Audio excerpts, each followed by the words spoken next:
आज बच्चों हम जो है वो स्टीरियो आइसोमर्स पढ़ेंगे। स्टीरियो आइसोमर्स पढ़ने से पहले हम आइसोमर्स की डेफिनेशन पढ़ेंगे। आइसोमर्स की डेफिनेशन हमने पढ़ी थी, those compound which have same molecular formula but different physical and chemical property are known as isomers. Isomers को दो पार्ट में डिवाइड करेंगे हम, first structure isomer, second stereo isomers. Structure isomers क्या होते हैं बेटा? जिसमें स्ट्रक्चर में डिफरेंस होता है। जैसे फॉर एग्जाम्पल, जैसे मान लीजिए यहाँ 4 कार्बन एटम की पैरेंट चेन है, इसमें जो डबल बॉन्ड की पोजीशन है बच्चों वो सेकंड पर है, इसमें डबल बॉन्ड की पोजीशन 1 पर है। तो मतलब स्ट्रक्चर में डिफरेंस होने से जो आइसोमर्स बनते हैं उन्हें हम स्ट्रक्चर आइसोमर बोलते हैं। स्टीरियो आइसोमर किन्हें बोलेंगे बेटा? जैसे स्टीरियो आइसोमर ये है, देखो इन दोनों का मॉलिक्यूलर फॉर्मूला सेम है, स्ट्रक्चर फॉर्मूला सेम है, लेकिन ओरिएंटेशन डिफरेंट है। मतलब स्टीरियो आइसोमर में 3 डायमेंशन में ओरिएंटेशन डिफरेंट होता है। जैसे इसमें दोनों मिथाइल ग्रुप सेम साइड हैं तो वी कॉल इट सिस, इसमें दोनों मिथाइल ग्रुप ऑपोजिट साइड हैं we call it trans. Stereo isomers बच्चों, स्टीरियो आइसोमर्स को हमने 2 पार्ट में क्लासिफाई किया है। First configuration isomers. Configuration isomers क्या होते हैं? Those isomers which are not interconvertible into each other without bond breaking are known as configuration isomers। ये ट्रू आइसोमर्स होते हैं बच्चों, इन्हें हम बिना बॉन्ड को ब्रेक किए एक दूसरे में इंटरकन्वर्ट नहीं कर पाते। दूसरा आता है बच्चों कन्फर्मेशन आइसोमर्स। कन्फर्मेशन आइसोमर्स कैसे बनते हैं? सिग्मा बॉन्ड के अराउंड जो फ्री रोटेशन होता है उसके अक्रॉस जो आइसोमर बनते हैं उन्हें हम बोलते हैं कन्फर्मेशन आइसोमर्स। कन्फर्मेशन आइसोमर्स एक दूसरे में इंटरकन्वर्टेबल होते रहते हैं, उन्हें हम बोलते हैं फॉल्स आइसोमर। कन्फर्मेशन की बात आगे हम डिटेल में करेंगे, पहले हम अभी कॉन्फ़िगरेशन को 1 बाय 1 करके पढ़ेंगे। कॉन्फ़िगरेशन आइसोमर्स बच्चों, कॉन्फ़िगरेशन आइसोमर्स को हमने 2 पार्ट में डिवाइड किया है। First geometrical isomers, optical isomers. इनको हम 1 बाय 1 करके डिटेल में पढ़ेंगे। फर्स्ट हेडिंग डालते हैं बच्चों हम ज्योमेट्रिकल आइसोमर्स। ज्योमेट्रिकल आइसोमर्स की 3 कंडीशन होती है, कंडीशन ऑफ ज्योमेट्री 3 कंडीशन। अभी बच्चों हम यहाँ 2 कंडीशन पढ़ेंगे, उसके एग्जाम्पल करेंगे, फिर उसके बाद हम 3rd कंडीशन पढ़ेंगे। फर्स्ट कंडीशन क्या है? Restricted rotation must be present in compound. मतलब कंपाउंड में क्या होना चाहिए? रेस्ट्रिक्टेड रोटेशन होना चाहिए। मतलब वो रेस्ट्रिक्टेड रोटेशन किस वजह से होता है? मल्टीपल बॉन्ड की वजह से और साइक्लिक रिंग की वजह से।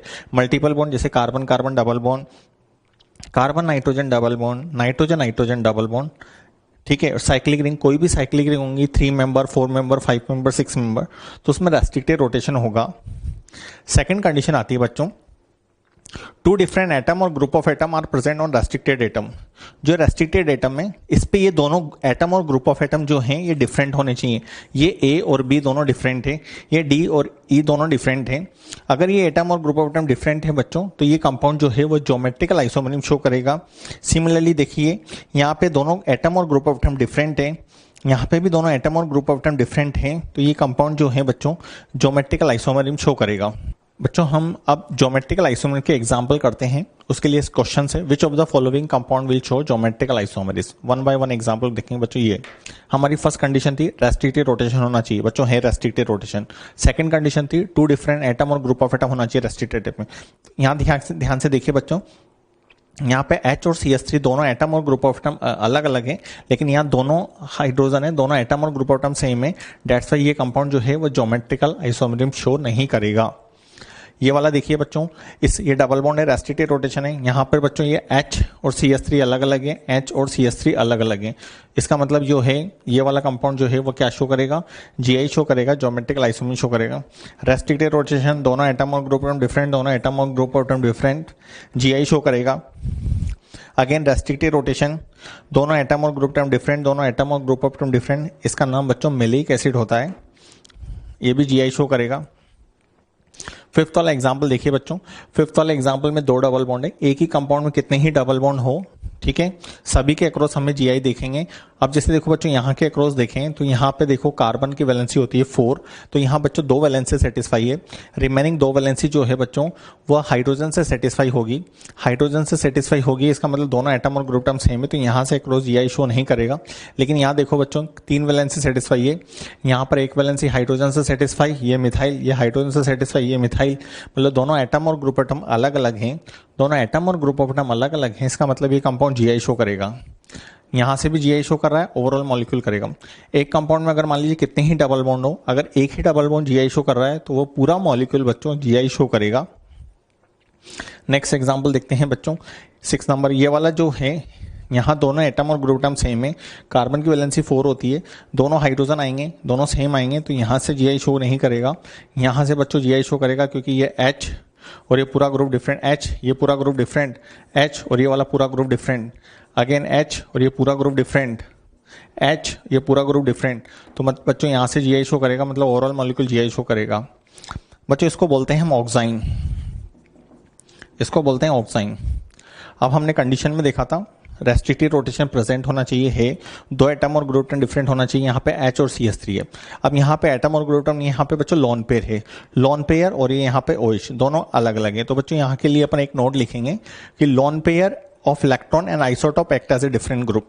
जैसे ये लॉन पेयर है और ये ग्रुप बॉन्ड पेयर है, तो लॉन पेयर बॉन्ड पेयर दोनों अलग अलग हैं, तो इसलिए ये कंपाउंड GI शो करेगा। अगेन देखो रेस्ट्रिक्टेड रोटेशन है, दोनों एटम और ग्लूटन डिफरेंट है, यहाँ पे भी दोनों एटम और ग्लूटन डिफरेंट है यहाँ पे, लेकिन ये आइसोटोप है बच्चों। तो हमने नोट में लिखा था lone pair of electron on isotope act as a different group, तो ये GI शो करेगा। अगेन बच्चों इसको देखते हैं एजोबेंजीन। इस एजोबेंजीन में देखो बच्चों यहाँ पे लॉन पेयर और यहाँ पे बॉन्ड पेयर दोनों अलग अलग हैं, यहाँ पे बच्चों लॉन पेयर बॉन्ड पेयर दोनों अलग अलग हैं, इसका मतलब ये वाला कंपाउंड भी GI शो करेगा। अगेन ये ऑक्साइन वैरायटी का एग्जाम्पल है, लॉन पेयर बॉन्ड पेयर दोनों अलग अलग हैं, दोनों बॉन्ड पेयर अलग अलग हैं, दोनों PH और H दोनों, तो GI शो करेगा। रेस्ट्रिक्टेड रोटेशन है बच्चों यहाँ पे, लेकिन दो डिफरेंट एटम और ग्रुप एटम होने चाहिए, लेकिन यहाँ बच्चों एल्काइन में कार्बन की वैलेंसी 3 पूरी हो रही है, चौथी वैलेंसी एक ही वैलेंसी है, तो यहाँ पे एक ही एटम और ग्रुप ऑफ एटम है, दो एटम और ग्रुप ऑफ एटम नहीं है, इसका मतलब ये GI शो नहीं करेगा।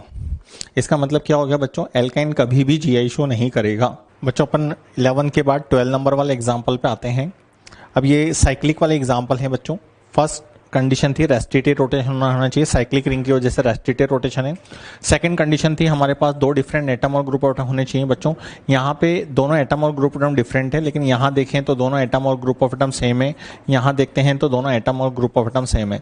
तो हमने देखा था बेटा कंडीशन में कि कम से कम दो जगह पर एटम और ग्रुप ऑफ एटम डिफरेंट होने चाहिए, तो यहाँ केवल एक ही जगह है, इसका मतलब ये कंपाउंड GI शो नहीं करेगा। इसमें देखिए बच्चों 13 नंबर एग्जाम्पल में बेटा कार्बन की वैलेंसी 4 होती है, यहाँ पे दोनों एटम और ग्रुप एटम डिफरेंट है, ये दोनों डिफरेंट और ये दोनों भी डिफरेंट, तो इसका मतलब ये GI शो करेगा। 14 नंबर में देखिए दोनों एटम और ग्रुप एटम डिफरेंट है, दोनों एटम और ग्रुप ऑफ एटम डिफरेंट है, तो बच्चों क्या शो करेगा, ये GI शो करेगा। 15 में देखिए रेस्ट्रिक्टेड रोटेशन है, यहाँ पे HCl दोनों एटम और ग्रुप एटम डिफरेंट है, दोनों HCl एटम और ग्रुप एटम डिफरेंट है, GI शो करेगा। 16 में देखिए बच्चों 16 नंबर एग्जाम्पल में ये COOH यहाँ पे दोनों डिफरेंट। अब बच्चों यहाँ पे देखो, यहाँ पे दोनों सेम है, यहाँ पे दोनों सेम है, तो सेम होने की वजह से क्या होगा कि GI पे फर्क पड़ेगा या नहीं पड़ेगा, इसको देखते हैं हम। बच्चों साइक्लिक कंपाउंड में किन्हीं भी दो जगह अगर एटम और ग्रुप एटम डिफरेंट है तो वो हमेशा GI शो करेगा। जैसे यहाँ दोनों डिफरेंट है, यहाँ दोनों डिफरेंट है, बाकी इस जगह दोनों सेम है, तो इससे कोई फर्क नहीं पड़ेगा। जैसे अगर हम इसी के एग्जांपल को इससे कंपेयर करते हैं तो बच्चों देखो यहाँ दोनों हाइड्रोजन थे, दोनों यहाँ हाइड्रोजन थे, तो उससे GI पे कोई फर्क नहीं पड़ा था। साइक्लिक कंपाउंड में कम से कम किन्हीं दो एटम पर अगर एटम और ग्रुप एटम डिफरेंट हैं तो वह कंपाउंड क्या शो करेगा, GI। जैसे देखिए बच्चों यहाँ पे HCl एटम और डिफरेंट है, GI शो करेगा। FBr यहाँ पे HF GI शो करेगा। यहाँ दोनों सेम है और बेटा यहाँ पे H और OH यहाँ दोनों डिफरेंट है, तो कम से कम दो जगह बोला था हमने, यहाँ एक ही जगह है, इसलिए बच्चों ये GI शो नहीं करेगा। अगर यहाँ दोनों एटम और ग्रुप एटम सेम है, लेकिन यहाँ बच्चों देखिए दोनों जगह एटम और ग्रुप एटम डिफरेंट है, तो साइक्लिक कंपाउंड में किन्हीं भी दो जगह अगर एटम और ग्रुप एटम डिफरेंट है बच्चों तो वह GI शो करेगा। बच्चों ज्योमेट्रिकल आइसोमर्स की थर्ड कंडीशन है, condition number 3, two different atom और group of atom which are present on restricted atom must lie in same plane. बच्चों ये काफी इंपॉर्टेंट है कंडीशन, सेम प्लेन में होने चाहिए एटम और ग्रुप ऑफ एटम। अब बच्चों ये कंडीशन आपको जो है 3 सिस्टम में अप्लाई करनी है। फर्स्ट आता है क्यूमुलिन सिस्टम, सेकंड इसके बाद हम स्पाइरिन और फिर साइक्लोएल्काइलिन पढ़ेंगे। क्यूमुलिन सिस्टम क्या होता है बच्चों, continuous double bond system is known as cumulene system. First smallest member of cumulene system is allene. Cumulene system का सबसे स्मॉलेस्ट मेंबर क्या है, एलीन है। अब इसके एग्जाम्पल देखते हैं बच्चों हम। जैसे बच्चों ये मैंने फर्स्ट एग्जाम्पल लिखा आपके सामने, अब हम इसमें कंडीशन अप्लाई करते हैं। फर्स्ट कंडीशन रेस्ट्रिक्टेड रोटेशन होना चाहिए, सेकंड कंडीशन दोनों एटम और ग्रुप एटम डिफरेंट होने चाहिए, और थर्ड कंडीशन आती है सेम प्लेन में लाई करना चाहिए। कौन से प्लेन में लाई करना चाहिए, सेम प्लेन में, जो मैंने अंडरलाइन कर रखा है। अब बच्चों सेम प्लेन का कैसे देखेंगे, इसके लिए मैं आपको बच्चों मेथड बता रहा हूँ। कि जैसे आपने इन दोनों एटम और ग्रुप एटम को सेम प्लेन में एज्यूम कर लिया, तो इस वाले को आप पाई बॉन्ड को डिफरेंट प्लेन में, इसको सेम प्लेन में, इसको डिफरेंट प्लेन में, तो आप देखेंगे फर्स्ट और लास्ट कौन से प्लेन में है, फर्स्ट और लास्ट डिफरेंट प्लेन में है, डिफरेंट प्लेन में है, इसका मतलब ये जीआई शो नहीं करेगा। जीआई शो करने के लिए बच्चों क्या होना चाहिए, कौन से प्लेन में होना चाहिए बच्चों, सेम प्लेन में होना चाहिए, सेम प्लेन में नहीं है। अगर बच्चों आपको ये मेथड अगर अच्छा नहीं लगा या समझ में नहीं आया तो अपन दूसरा मेथड देते हैं। बोलो डबल बॉन्ड का नंबर कितना है, 2। अगर इवन नंबर में डबल बॉन्ड है तो वह कभी भी जीआई शो नहीं करेगा, और अगर ऑड नंबर में आएगा तो वह जीआई शो करेगा। जैसे मैं इसका एक ऑड नंबर वाला एग्जांपल भी लेता हूं बच्चों। यहाँ पे ये मेरे पास ऐसा है, देखिए इसको मैंने मान लिया बेटा एस डी, ये एक शॉर्ट फॉर्म है एस डी। एस का मतलब होता है बच्चों सेम, डी का मतलब होता है डिफरेंट, एस डी एस। तो ये देखिए आप फर्स्ट और लास्ट, फर्स्ट और लास्ट, इसमें भी देखिए आप फर्स्ट और लास्ट, फर्स्ट और लास्ट कौन से प्लेन में है, सेम प्लेन में है। सेम प्लेन में है तो मतलब ये क्या शो करेगा, जीआई शो करेगा। यहां लिख सकते हैं हम it will not show GI, और इसके लिए लिख सकते हैं it will show GI. Again दोबारा से इसको रिकॉल कर लेते हैं एक बार। टोटल डबल बॉन्ड का नंबर कितना है बच्चों, 2 है। 2 होता है इवन नंबर। अगर इवन नंबर में डबल बॉन्ड आएगा, even number of double bond, even number of double bond, then हम क्या लिखेंगे, नॉट शो जीआई। और अगर यहां पे बच्चों odd number of double bond, तो ये क्या लिखेंगे अपन, शो जीआई। लेकिन ध्यान रखना एटम और ग्रुप एटम अलग अलग होने चाहिए, दोनों कंडीशन सेटिस्फाई करनी चाहिए। रेस्ट्रिक्टेड रोटेशन है, दोनों एटम और ग्रुप एटम डिफरेंट है। रेस्ट्रिक्टेड रोटेशन है, एटम और ग्रुप एटम डिफरेंट है। अगर एटम और ग्रुप एटम सेम हो गए तो फिर वह जीआई शो नहीं करेगा। बच्चों नेक्स्ट जो अप्लाई करना है हमें थर्ड कंडीशन को, वह स्पाइरिन के अंदर करना है। स्पाइरिन में 2 रिंग जो है वह फ्यूज होती है, जिसमें एक कार्बन एटम कॉमन होता है। अब देखिए इसका स्पाइरिन में एग्जाम्पल देखते हैं हम कि जीआई शो करेगा या नहीं करेगा।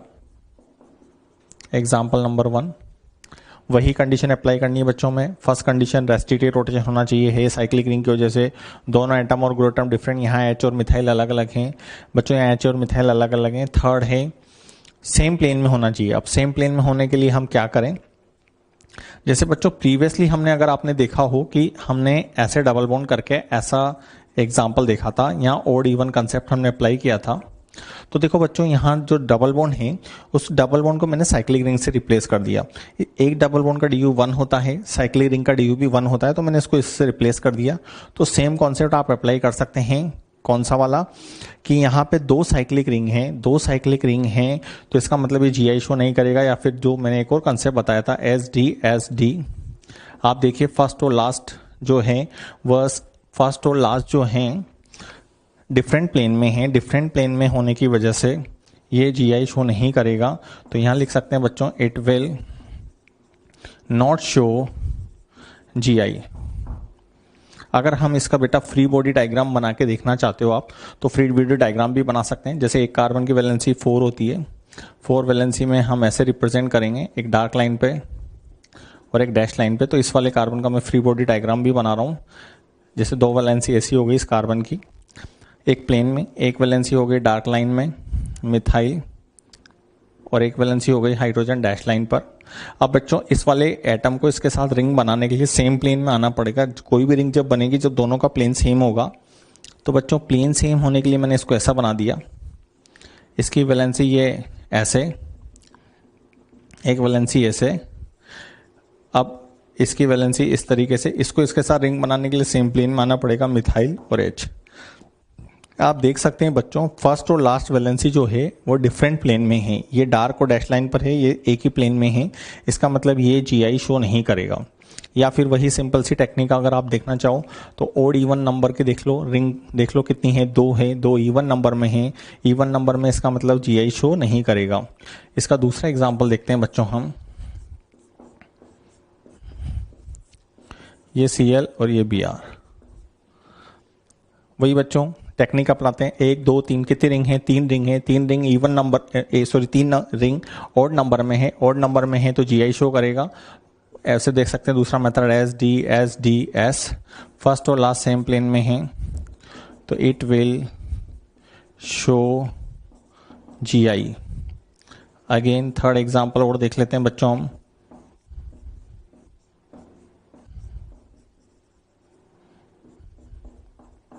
आप ऐसे ही आंसर कर सकते हैं बच्चों। 1 2 3 4 रिंग का रिंग कितनी है? 4 रिंग है। 4 रिंग किस में हो गई? इवन नंबर में हो गई। इवन नंबर में हो गई तो मतलब ये GI शो नहीं करेगा, it will not show GI। Next third condition आती है बच्चों साइक्लो एल्काइलिडीन। ये जो हमने फर्स्ट दो कंडीशन पढ़ी थी, क्यूमुलिन और स्पायरिन दोनों का मिक्सचर है। जैसे क्यूमुलिन में रिंग होती थी, सॉरी क्यूमुलिन में डबल बॉन्ड होता था और स्पायरिन में साइक्लिक रिंग होती है, उन दोनों का मिक्सचर है। जैसे देखिए ये फर्स्ट एग्जांपल। अब देखो इसको कैसे करेंगे बेटा। रिंग बताइए, रिंग 1 है, डबल बॉन्ड 1 है, तो 1 + 1 हो गया 2, 2 हो गया। इसका मतलब है इवन नंबर हो गया। इवन नंबर हो गया तो ये GI शो नहीं करेगा। अगेन देखो बच्चों, डबल बॉन्ड को काउंट करो। डबल बॉन्ड कितने हैं? 2। साइक्लिक रिंग कितनी है? 1। 2 + 1 3, 3 है। एटम और ग्रुप एटम डिफरेंट है, इसका मतलब ये क्या शो करेगा? GI शो करेगा। थर्ड एग्जांपल में देखते हैं बच्चों, हम डबल बॉन्ड 2 रिंग और एक डबल बॉन्ड, तो 3 हो गए, तो टोटल ऑड नंबर हो गया। ऑड नंबर हो गया, इसका मतलब ये GI शो करेगा। यहाँ देखिए बच्चों 1 2 3, डबल बॉन्ड कितने हो गए? 3, रिंग कितनी हो गई? 2, 3 + 2 5, मतलब ऑड नंबर हो गया। ऑड नंबर, एटम और ग्रुप एटम डिफरेंट है, GI शो करेगा।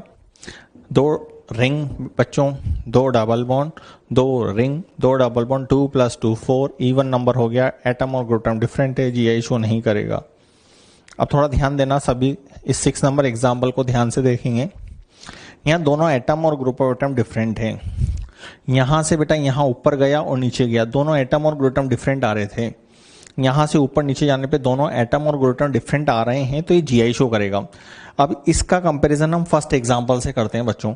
फर्स्ट एग्जांपल, यहाँ दोनों ग्रुप डिफरेंट है, लेकिन यहाँ से ऊपर जाएं चाहे नीचे जाएं, ऊपर और नीचे जाने पे दोनों एटम और ग्रुप एटम सेम आ रहे हैं, लेकिन यहाँ पे दोनों एटम और ग्रुप ऑफ एटम जो है वो डिफरेंट आ रहे हैं।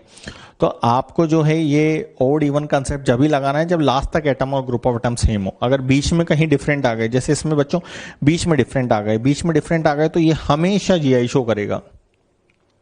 दोबारा से देखें, यहाँ पे दोनों एटम और ग्रुप एटम सेम थे, फिर दोनों का कनेक्शन एक ही से था। ये देखिए दोनों एक ही से जुड़े हुए हैं बच्चों, ये दोनों एक ही से जुड़े हुए हैं, इसका मतलब लास्ट तक एटम और ग्रुप एटम सेम है। तब हमें ऑड इवन का कंसेप्ट लगा देना है साइक्लो एल्काइलिडीन में।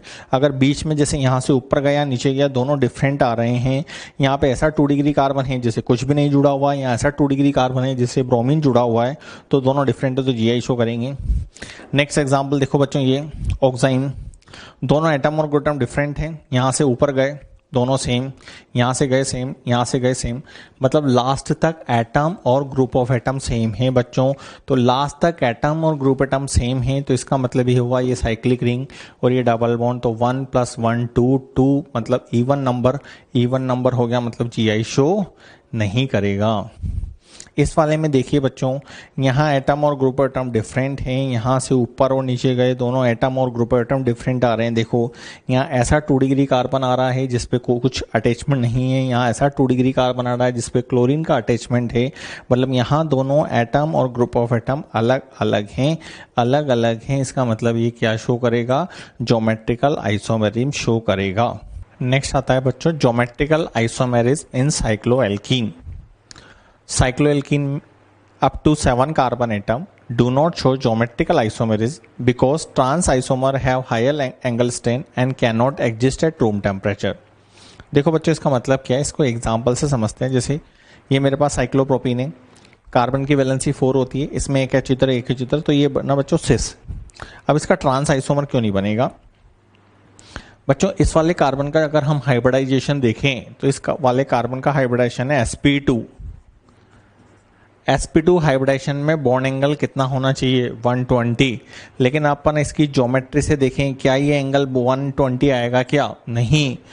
क्या ये एंगल 120 आएगा? बिल्कुल नहीं। इसका मतलब ये है कि इसमें एंगल स्ट्रेन होने की वजह से ये इसका ट्रांस आइसोमर एग्जिस्ट नहीं करता है। कब तक नहीं करेगा बेटा? 7 कार्बन एटम तक की रिंग में, 7 कार्बन एटम तक की रिंग में cycloalkene up to 7 carbon atom do not show GI। Again फिर देखेंगे इसका सिस फॉर्म है बेटा, इसका ट्रांसफॉर्म, अगेन इसका हाइब्रिडेशन है sp2। sp2 में बॉन्ड एंगल कितना होना चाहिए 120, लेकिन ये बताइए क्या ये बॉन्ड एंगल 120 है क्या, क्या ये 120 है क्या, नहीं है, तो बॉन्ड एंगल 120 नहीं है, इसका मतलब इसका ट्रांसफॉर्म एग्जिस्ट नहीं करेगा। अगेन 6 मेंबर रिंग में ये सिस वाला फॉर्म और ये वाला बच्चों ट्रांस वाला फॉर्म, ट्रांसफॉर्म में 120 बॉन्ड एंगल होना चाहिए, क्या ये एंगल 120 होगा, बिल्कुल नहीं, इसलिए ट्रांसफॉर्म एग्जिस्ट नहीं करेगा। बच्चों सबसे पहले आप रिंग साइज देखो, रिंग साइज है इसकी कितनी 8 मेंबर रिंग है, दोनों एच इधर हैं, तो ये हो गया इसका सिस और ये हो गया इसका ट्रांस। देखिए इसमें 1 2 3 4 5 6 7 8 ऐसे आपको इसमें करना पड़ेगा। तो ये दोनों एच, इस ये वाला एच और ये वाला एच दोनों इसमें ऑपोजिट डायरेक्शन में हैं, तो ऑपोजिट डायरेक्शन में तो वी कॉल्ड ट्रांस। 8 मेंबर और उसके बाद में जो है रिंग का साइज बड़ा हो जाता है, तो वह एंगल को अपने अंदर एक्यूमुलेट कर लेती है। दैट्स वाई ये ट्रांस साइक्लोऑक्टीन है। 8 कार्बन से जो साइक्लोएल्कीन होती है बच्चों, वह GI शो करना स्टार्ट कर देता है, उससे पहले GI शो नहीं करेगा। बच्चों साइक्लोएल्कीन से रिलेटेड हम क्वेश्चंस करते हैं, तो देखो विच of the following compound will show geometrical isomerism. First वाला एग्जांपल देखिए बेटा, ये डबल बॉन्ड है, 6 मेंबर रिंग है। अभी हमने सीखा था cycloalkene up to 7 carbon atom do not show GI, तो ये दोनों एटम और ग्रुप एटम डबल बॉन्ड पर है, इसलिए बच्चों ये GI शो नहीं करेगा। थोड़ा ध्यान से देखना सेकंड एग्जांपल। बेटा ये एटम और group of atom saturated carbon पर हैं। ये किस पर है बच्चों, सैचुरेटेड कार्बन पे। कार्बन की वैलेंसी 4 होती है। यहाँ पे बच्चों H और Br, यहाँ दोनों एटम और ग्रुप ऑफ एटम अलग अलग हैं, यहाँ भी दोनों एटम और ग्रुप ऑफ एटम अलग अलग हैं, तो ये GI शो करेगा। अक्सर बच्चे इन क्वेश्चनों में गलती करते हैं बच्चों, थोड़ा ध्यान से देखो। ये एटम और group of atom double bond पे थे, ये सिंगल बॉन्ड पे थे। डबल बॉन्ड पे थे तो हमने सीखा था cycloalkene up to 7 carbon atom do not show GI। ये सिंगल बॉन्ड पर है बच्चों, तो H और Br अलग अलग हैं, H और Br अलग अलग हैं। तो जब भी आप ऐसे साइक्लिक में देखें तो सबसे पहले एटम और ग्रुप एटम देखें कहाँ पर है, थर्ड वाला बेटा। थर्ड वाला एग्जाम्पल में एक एटम और ग्रुप एटम तो जो हैं वह सिंगल बॉन्ड पर हैं सैचुरेटेड कार्बन पे, एक अनसैचुरेटेड पर है। तो जो ज्योमेट्रिकल आइसोमेरिज्म होता है वह सेम हाइब्रिडाइजेशन में होता है। इसका हाइब्रिडाइजेशन sp2 है, इसका हाइब्रिडाइजेशन sp3 है, तो ये हाइब्रिडाइजेशन है इसका sp2, इसका हाइब्रिडाइजेशन sp3। तो जो है डिफरेंट हाइब्रिडाइजेशन में जो है वो ज्योमेट्रिकल आइसोमेरिज्म शो नहीं होता है, तो ये GI शो नहीं करेगा। या फिर आप अगर ऐसा देखना चाहें बच्चों, ये एटम और एटम डबल बॉन्ड पर है, तो इसका केवल सिस ओरिएंटेशन ही पॉसिबल है, ट्रांस ओरिएंटेशन पॉसिबल नहीं है। ट्रांस ओरिएंटेशन कब से पॉसिबल है, जब 8 मेंबर की रिंग आ जाए, जब ट्रांस ओरिएंटेशन पॉसिबल है। तो वैसे भी ये GI शो नहीं करेगा, वैसे हाइब्रिडाइजेशन के अकॉर्डिंग सेम हाइब्रिडाइजेशन में ही GI होता है, अदरवाइज GI नहीं होता है। फोर्थ एग्जाम्पल बच्चों, एटम और ग्रुप एटम को देखिए। एटम और ग्रुप ऑफ एटम जो हैं बच्चों वह कहाँ पर हैं, डबल बॉन्ड पर हैं, डबल बॉन्ड पर हैं और 6 मेंबर रिंग हैं, और हमें पता है cycloalkene up to 7 carbon atom do not show GI, तो इसका मतलब है बच्चों ये GI शो नहीं करेगा। फिफ्थ वाले एग्जाम्पल में देखें बेटा, 6 मेंबर रिंग है, एटम और ग्रुप ऑफ एटम जो है बच्चों सैचुरेटेड कार्बन पर हैं, सैचुरेटेड कार्बन पर हैं। यहाँ पे बच्चों H और Cl अलग अलग हैं, यहाँ पे H और Br अलग अलग हैं, इसका मतलब बच्चों ये GI शो करेगा। अब इसमें देखिए नेक्स्ट वाले में 6 नंबर एग्जाम्पल में रिंग का साइज देखिए। सबसे पहले नंबरिंग कर लीजिए बच्चों, 1 2 3 4 5 6 7 8 9 10 मेंबर रिंग हैं, डबल बॉन्ड हैं, दोनों Br हैं। तो साइक्लोऑक्टीन मतलब 8 कार्बन से ज़्यादा है, 10 कार्बन है, 10 कार्बन पे दोनों एटम और ग्रुप एटम डिफरेंट है, सेम हाइब्रिडाइजेशन में है, इसलिए GI शो करेगा। अब इस वाले 6 नंबर एग्जाम्पल को हम 1 नंबर एग्जाम्पल से कंपेयर करते हैं बच्चों। यहाँ ये जो रिंग पे थे, ये जो थे 6 मेंबर रिंग पे था, ये 10 मेंबर रिंग पर है। Cycloalkene up to 7 carbon atom do not show GI, इसलिए ये वाला तो GI शो करेगा बच्चों, ये वाला GI शो नहीं करेगा। अब इस नेक्स्ट 7th एग्जाम्पल को हम देखते हैं। 7 एग्जाम्पल में बच्चों रेस्ट्रिक्टेड रोटेशन है, दोनों एटम और ग्रुप एटम डिफरेंट है, यहाँ से इधर गए, यहाँ से इधर गए, यहाँ से इधर गए, दोनों एटम और ग्रोटम सेम आ रहे हैं, ये भी CS2 ये भी CS2, इसका मतलब ये GI शो नहीं करेगा। इसमें देखिए बच्चों, दोनों एटम और ग्रुप कैसे हैं, डिफरेंट है। यहाँ से ऊपर गए ये और ये, इधर और इधर अलग अलग है। ये 3 डिग्री कार्बन है बच्चों, ये 2 डिग्री कार्बन है, 3 डिग्री 2 डिग्री कार्बन अलग अलग है, मतलब ये वाला GI शो करेगा। इसमें देखिए इस डबल बॉन्ड के रेस्पेक्ट में दोनों एटम और ग्रुटम डिफरेंट है, यहाँ से ऊपर गए नीचे गए, दोनों 3 डिग्री आ रहे हैं, मतलब इस डबल बॉन्ड के रेस्पेक्ट में तो GI शो नहीं करेगा। लेकिन बच्चों ये रिंग के रेस्पेक्ट में GI शो करेगा, क्योंकि यहाँ पे रिंग पे देखो, यहाँ पे H और मिथाइल, ये H और मिथाइल, H मिथाइल अलग अलग, H मिथाइल अलग अलग है, तो ये रिंग के रेस्पेक्ट में GI शो करेगा। अगर किसी कोई मॉलिक्यूल कितना ही बड़ा क्यों नहीं हो, उसमें एक भी जगह GI हो रहा है तो वो मॉलिक्यूल बच्चों GI शो करेगा। नेक्स्ट 10th एग्जाम्पल आते हैं बच्चों बेंजीन। बेंजीन वही 6 मेंबर में डबल बॉन्ड, 6 मेंबर में double bond, cycloalkene up to 7 carbon atom do not show GI, तो मतलब ये वाला GI शो नहीं करेगा। अनदर इंटरेस्टेड एग्जाम्पल है जो हमारे पास है 11 नंबर। 11 नंबर में देखिए बेटा, यहाँ पे एक H होगा, H और ये साइक्लोप्रोपेन, यहाँ पे बेटा ये H और ये साइक्लोप्रोपेन, तो H साइक्लोप्रोपेन जो है वह अलग अलग एटम और ग्रुप एटम है। अब ध्यान रखना है, यहाँ साइक्लोप्रोपेन हो, चाहे मिथाइल हो, चाहे क्लोरीन हो, कुछ भी हो, एटम और ग्रुप एटम डिफरेंट होना चाहिए। H डिफरेंट, तो बच्चों ये क्या शो करेगा, ये GI शो करेगा। अगेन इसमें आ जाते हैं बच्चों, अगेन ये लॉन पेयर और ये बॉन्ड पेयर दोनों अलग अलग हैं। यहाँ से ऊपर गए 3 डिग्री कार्बन आ रहा है, यहाँ से इधर गए 2 डिग्री कार्बन आ रहा है, इसका मतलब है दोनों एटम और ग्रुप ऑफ एटम जो हैं वो डिफरेंट है, तो GI शो करेगा। इसमें देखिए बेटा, लॉन पेयर बॉन्ड पेयर, यहाँ से गया CS2, फिर यहाँ गया बेटा CH 3 डिग्री कार्बन 3 डिग्री, मतलब इधर से और इधर जाने पे दोनों एटम और ग्रुप एटम सेम आ रहे हैं, तो इसके रेस्पेक्ट में तो GI शो नहीं करेगा। लेकिन यहाँ देखिए बेटा, ये H और ये H मिथाइल अलग अलग हैं, इसका मतलब इसके रेस्पेक्ट में GI शो करेगा। अगर किसी मॉलिक्यूल में कितना ही बड़ा मॉलिक्यूल नहीं हो, एक भी जगह से GI होता है, तो इसका मतलब ये है कि वह कंपाउंड जो है बच्चों वह ज्योमेट्रिकल आइसोमेरिज्म शो करेगा, मतलब 13 नंबर एग्जाम्पल GI शो करेगा। नेक्स्ट आता है बच्चों geometrical isomerism in bicyclo compound. जैसे बच्चों ये 2 6 मेंबर रिंग फ्यूज है, इसे डेकालीन बोलते हैं। इसमें दोनों हाइड्रोजन अगर सेम साइड होंगे तो इसे बोलेंगे हम सिस, अगर दोनों हाइड्रोजन ऑपोजिट साइड होंगे तो इसे बोलेंगे हम ट्रांस। तो ये इसे बोलते हैं सिस और इसे बोलते हैं बच्चों ट्रांस। तो ये बच्चों रिंग के जंक्शन पे जब फ्यूज होती है रिंग, तो वहां पे भी GI शो करता है। इसके भी 2 ओरिएंटेशन पॉसिबल है, अगर सेम साइड है तो सिस और अगर ऑपोजिट साइड है तो ट्रांस। इसके बाद आता है नया टॉपिक, इसमें नोमेनक्लेचर ऑफ ज्योमेट्रिकल आइसोमेर। ज्योमेट्रिकल आइसोमेर के नोमेनक्लेचर के 3 मेथड हैं, सिस, ट्रांस, सिन, एंटी, EZ नोमेनक्लेचर जो है सबसे एडवांस नोमेनक्लेचर है। 1 बाय 1 करके बच्चों हम इन्हें एक एक करके पढ़ेंगे। सबसे पहले हम आते हैं बच्चों सिस ट्रांस। सिस का मतलब क्या होता है बच्चों, same group same side. Trans का मतलब क्या होता है, same group opposite side. First example देख लेते हैं। इसमें बच्चों दोनों जो हैं, दोनों H ऑपोजिट साइड है, तो हम इसे क्या बोलेंगे बच्चों, ट्रांस। सेकेंड वाले एग्जाम्पल में आते हैं बच्चों। सेकेंड वाले एग्जाम्पल में दोनों COOH जो हैं बच्चों वो सेम साइड हैं, तो वी कॉल इट सिस, हम इसे सिस बोलेंगे। इस वाले में दोनों OH जो हैं ऑपोजिट साइड में हैं, तो इसे बोलेंगे बच्चों ट्रांस। अब कई बार बच्चों इस तरह का रिप्रेजेंटेशन भी आ जाता है, डार्क लाइन। दोनों डार्क लाइन अगर सेम साइड हैं तो इसे बोलेंगे बच्चों हम सिस। डार्क और डैश लाइन है तो इसे बोलेंगे हम ट्रांस। तो ये हो गया बच्चों हमारा सिस और ये हो गया हमारा trans.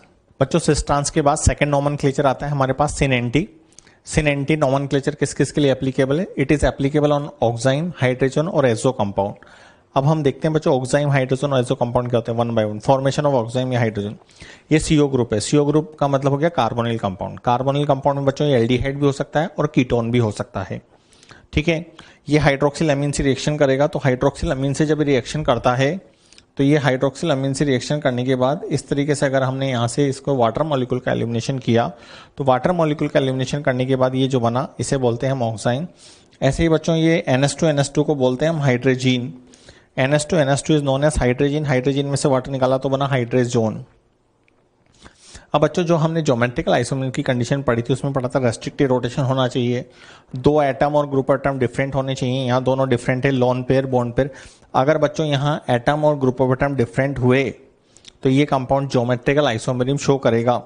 Similarly lone pair bond pair दोनों अलग अलग हैं, दोनों एटम और ग्रुप एटम डिफरेंट हुए तो ये हाइड्रोजन भी जो है वह ज्योमेट्रिकल आइसोमेरिज्म शो करेगा। अब इससे रिलेटेड हम आगे क्वेश्चन करेंगे इसके। अभी देखते हैं अपन एजो कंपाउंड। एजो कंपाउंड में बच्चों हम क्या हैं कि देखो एजो कंपाउंड होता है नाइट्रोजन नाइट्रोजन के बीच में जब डबल बॉन्ड बनता है तो उस तरह के कंपाउंड को बोलते हैं हम एजो कंपाउंड। एजो कंपाउंड में अगर दोनों पीएच सेम साइड हैं तो उन्हें बोलेंगे सिन, और अगर ऑपोजिट साइड है तो उसे बोलेंगे एंटी। अब इसमें आता है बच्चों नोमेनक्लेचर ऑफ एल्डोक्साइन। देखिए नाम से देखो, एल्डिहाइड से जो ऑक्साइन बनता है एल्डोक्साइन, एल्डिहाइड से जो ऑक्साइन बनता है उसे हम एल्डोक्साइन बोलते हैं। इसमें बहुत ही पुराना नोमेनक्लेचर है, अभी लेटेस्ट फैशन में आउटडेटेड है। सिन, एच और ओएच ग्रुप अगर सेम साइड है, एच और ओएच ग्रुप अगर सेम साइड है तो उसे बोलेंगे सिन। एंटी, अगर एच और ओएच ग्रुप ऑपोजिट साइड है तो उसे बोलेंगे हम एंटी। अब इसके एग्जाम्पल देखते हैं बेटा, ये देखो फर्स्ट एग्जाम्पल, OH और H दोनों सेम साइड है, H और OH सेम साइड है तो सिन, और अगर ऑपोजिट साइड है H और OH ऑपोजिट साइड है तो इसे बोलेंगे हम एंटी। बच्चों एल्डोक्साइन के बाद हम नोमेनक्लेचर पढ़ेंगे कीटोक्साइन का। देखिए कीटोक्साइन का मतलब क्या होता है, कीटोन से बना हुआ ऑक्साइन कीटोक्साइन। जैसे मान लीजिए कीटोक्साइन में तो इसका नोमेनक्लेचर करना है हमें, ठीक है बच्चों। कैसे करेंगे, OH और PH किधर है, सेम साइड, OH और PH सेम साइड है तो हम लिखेंगे यहाँ पे सिन फिनाइल, और बताइए सिन फिनाइल लिख लिया, मिथाइल ऑपोजिट साइड है, सिन फिनाइल मिथाइल कीटो ऑक्साइन, ठीक है। अगर हम इसका नाम एक और तरीके से लिख सकते हैं बच्चों, कैसे, OH और मिथाइल किधर साइड है, OH और मिथाइल ऑपोजिट साइड है, तो जिसको हमें पहले लिखना है उसके रेस्पेक्ट में बात कर लेते हैं। तो हम ऐसे लिखेंगे बच्चों, एंटी मिथाइल फिनाइल कीटो ऑक्साइन। एक बार दोबारा से देख लें, OH और PH किधर है बच्चों, सेम साइड है, सेम साइड को बोलते हैं हम सिन, तो सिन फिनाइल, बचा क्या मिथाइल, मिथाइल कीटोन से बना है इसलिए कीटो ऑक्साइन। दोबारा देखें दूसरा वाला, OH और मिथाइल किधर है, अपोजिट साइड, तो एंटी मिथाइल फिनाइल कीटो ऑक्साइन, ठीक है। अब बच्चों इस पे अपन क्वेश्चंस करते हैं। ये क्वेश्चन काफी इंपॉर्टेंट क्वेश्चन है।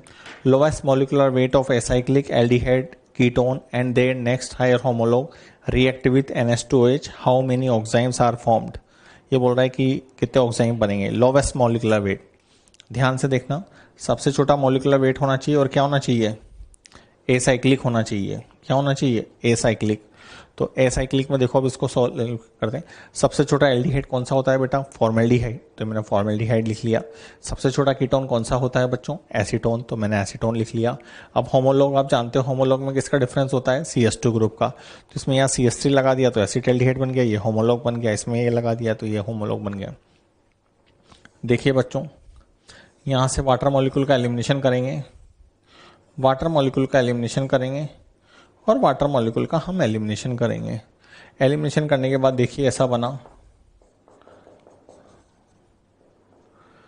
इसमें एलिमिनेशन करने के बाद हमारे पास ऐसा बना बच्चों, ये CH3 C double bond NOH। इसकी बात कर लेते हैं बेटा, यहाँ दोनों ग्रुप डिफरेंट है, यहाँ दोनों ग्रुप सेम है तो ये GI शो नहीं करेगा। तो अगर कोई ऑक्साइन GI शो नहीं करता है तो उसका केवल एक ही ऑक्साइन बनेगा बच्चों। ये ऑक्साइन ये GI शो नहीं करता, इसका एक ऑक्साइन बनेगा। ये भी GI शो नहीं करता, इसका भी एक ऑक्साइन बनेगा। लेकिन आप थर्ड वाला देखिए बच्चों, थर्ड वाला जो है वह GI शो करेगा, तो GI शो करेगा तो इसके ओरिएंटेशन दो आएंगे, सिन या एंटी। इसका मतलब इसके ऑक्साइन जो बनेंगे वो बनेंगे दो। लास्ट वाला देखिए बच्चों, लास्ट वाला का ऑक्साइन ऐसे बनेगा बच्चों, ये इस तरीके से ऑक्साइन बनेगा इसका। ये GI शो कर रहा है, दोनों ग्रुप डिफरेंट है, यहाँ भी दोनों ग्रुप डिफरेंट है। अगर दोनों ग्रुप डिफरेंट है तो दो ओरिएंटेशन आ सकते हैं इसके, सिन और एंटी। अगर कोई कंपाउंड GI शो करता है, अगर कोई ऑक्साइन GI शो करता है बच्चों, तो उसके दो ओरिएंटेशन आएंगे। जैसे ये वाला देखिए बच्चों, GI शो कर रहा है, दो ओरिएंटेशन, GI शो कर रहा है, दो ओरिएंटेशन। अगर GI शो नहीं करता तो एक। तो टोटल आंसर कितना हो गया, 2 + 2 4 5 6। तो टोटल कितने ऑक्साइन बने, 6 ऑक्साइन। 6 इज द करेक्ट आंसर। बच्चों नेक्स्ट क्वेश्चन करते हैं इसी में। ओजोनलाइसिस आप पढ़ चुके हो, ओजोनलाइसिस को ही हम यहाँ पे रिलेट करके क्वेश्चन करते हैं। देखो बच्चों कंपाउंड दे रखा है, इसका ओजोनलाइसिस करा रहे हैं हम और NH2 से रिएक्शन करा रहे हैं। क्वेश्चन है नंबर ऑफ ऑक्साइड कितने बनेंगे। आप जानते हो बच्चों ओजोनलाइसिस का मतलब होता है बच्चों क्या, डबल बॉन्ड तोड़ो और क्या जोड़ो, ऑक्सीजन जोड़ो। डबल बॉन्ड तोड़ के ऑक्सीजन जोड़ा तो बच्चों CH3COPH, CH3COPH, दूसरा प्रोडक्ट बना CH3CHO, CH3CHO, NH2 से रिएक्शन कराई।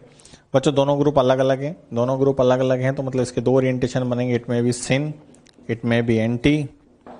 इसके भी दो ओरिएंटेशन बनेंगे, GI शो करेगा सिन एंटी, लॉन पे रोच अलग अलग, तो टोटल आंसर इसका कितना हो गया 4। तो कई बार बच्चों ये ऑक्साइड बनाने के क्वेश्चंस को ओजोनलाइसिस से रिलेट करके भी दे देता है। एक और तरह की हम वर्ड प्रॉब्लम करते हैं। वर्ड प्रॉब्लम है जब नाम दे करके पूछे बच्चों, when cyclohexanone, benzaldehyde and acetophenone are mixed and react with excess of NH2OH, how many oxides are formed.